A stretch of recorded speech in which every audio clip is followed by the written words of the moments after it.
program may use such assistance to pay the costs of an installation of a covered facility, including costs associated with materials, permitting, labor, or site preparation. B. Storage technology sited at a covered facility.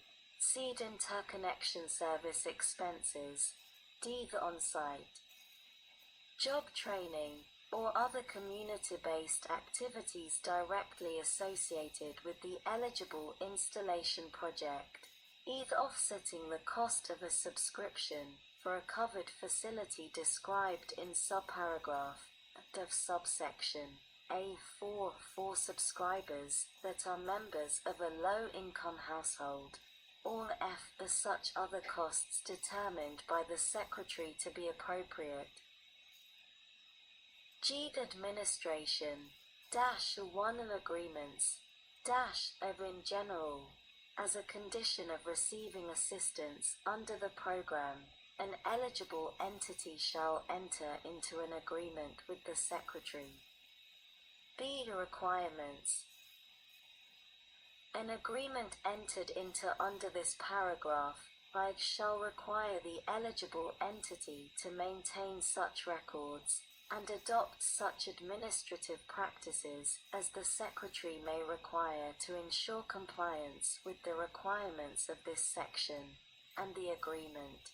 2. With respect to an eligible installation project shall require that any solar generating facility installed using assistance provided pursuant to the agreement comply with local building and safety codes and standards, and 3 shall contain such other terms as the Secretary may require to ensure compliance with the requirements of this section.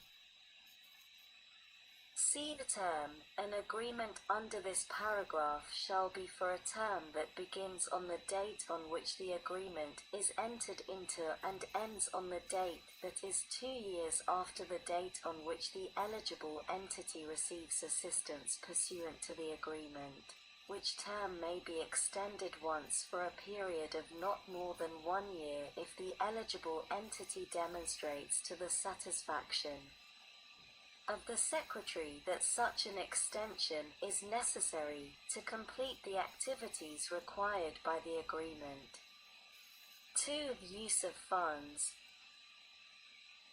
Of the funds made available to provide assistance to eligible installation projects under this section over the period of fiscal years 2021 through 2025, the Secretary shall use at not less than 50% to provide assistance for eligible installation projects with respect to which low-income households make up at least 50% of the subscribers to the project, and B. Not more than 50% to provide assistance for eligible installation projects with respect to which low-income households make up at least 25% of the subscribers to the project. 3. Regulations.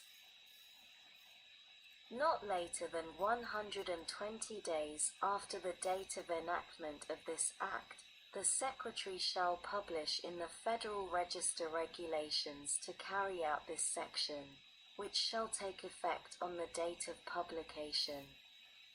H. The authorization of appropriations. -1 in general. There is authorized to be appropriated to the Secretary to carry out this section $250 million for each of fiscal years 2021 through 2025, to remain available until expended. 2. The amounts for planning projects. Of the amounts appropriated pursuant to this section over the period of fiscal years 2021 through 2025, the Secretary shall use not more than 15% of funds to provide assistance to eligible planning projects. I. Relationship to other assistance. The Secretary shall, to the extent practicable, Encourage eligible entities that receive assistance under this section to leverage such funds by seeking additional funding through federally or locally subsidized weatherization and energy efficiency programs. Sec. 2402. Establishment of community solar programs.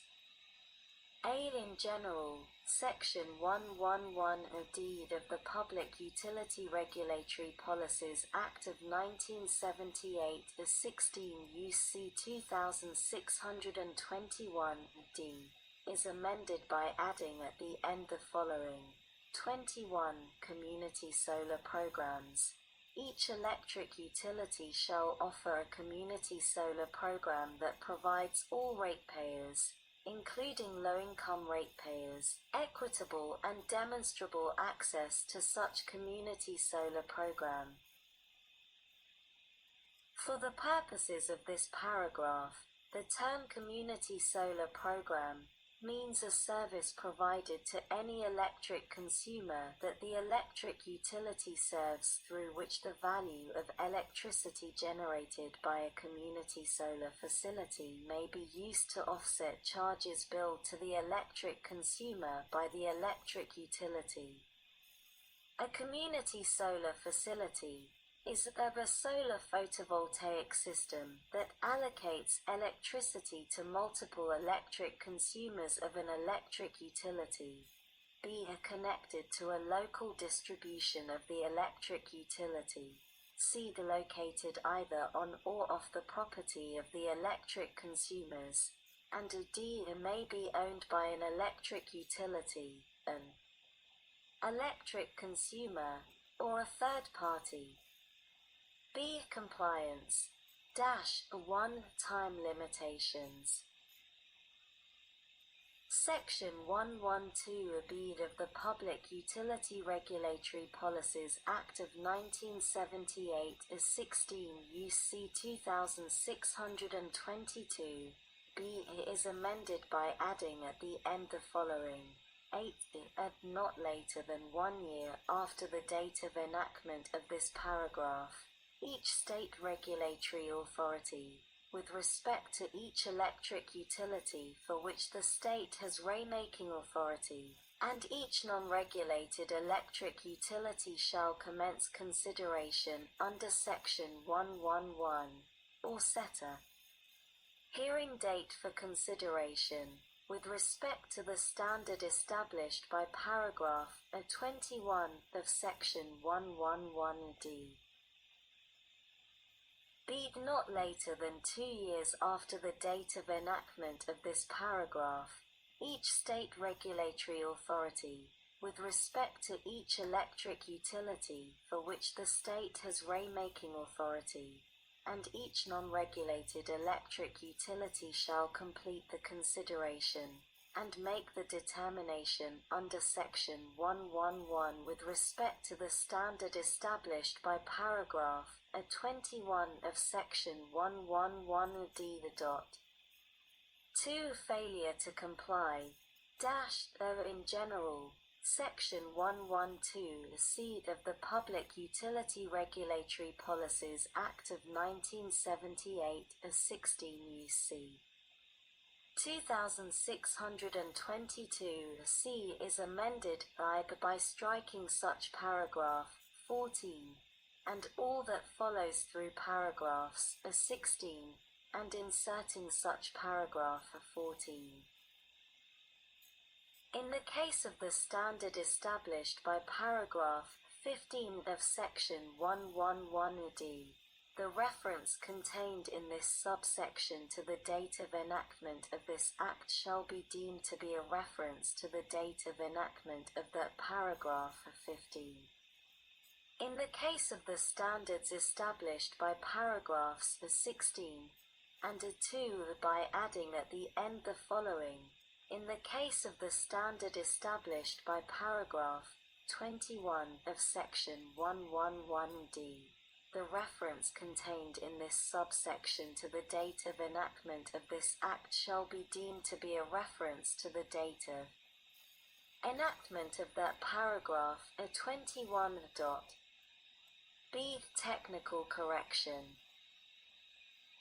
In general, Section 1254B of the Energy Policy Act of 2005, the Public Law 109-58, 119 Stat.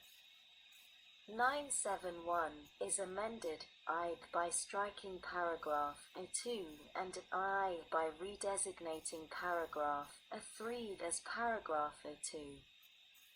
To a treatment, the amendment made by paragraph 2 of section 1254B of the Energy Policy Act of 2005, the Public Law 109-58, 119 Stat. 971 as in effect on the day before the date of enactment of this Act is void, and Section 112D of the Public Utility Regulatory Policies Act of 1978 is 16 U.C. 2622 D shall be in effect as if those amendments had not been enacted. 3. Prior state actions though in general, Section 112 of the Public Utility Regulatory Policies Act of 1978 as 16 U.C. 2622 is amended by adding at the end the following: H. Prior state actions. Subsections B and C shall not apply to the standard established by paragraph 21 of Section 111D in the case of any electric utility in a state if, before the date of enactment of this subsection, 1. The state has implemented for the electric utility the standard or a comparable standard. 2. The state regulatory authority for the state or the relevant non-regulated electric utility has conducted a proceeding to consider implementation of the standard or a comparable standard for the electric utility, or 3. The state legislature has voted on the implementation of the standard or a comparable standard for the electric utility. B. Cross-reference. Section 124 of the Public Utility Regulatory Policies Act of 1978, 16 U.C. 2634 is amended by adding at the end the following: in the case of the standard established by paragraph 21 of section 111D, the reference contained in this subsection to the date of enactment of this Act shall be deemed to be a reference to the date of enactment of that paragraph 21. Subtitle E Research and Development Part 1 Solar Energy Research and Development Sec. 2501. Definitions. In this part, 1. The term eligible entity means any of the following entities: an institution of higher education, b. the national laboratory, c. a federal research agency, d. a state research agency, e. a non-profit research organization, f. an industrial entity or a multi-institutional consortium thereof.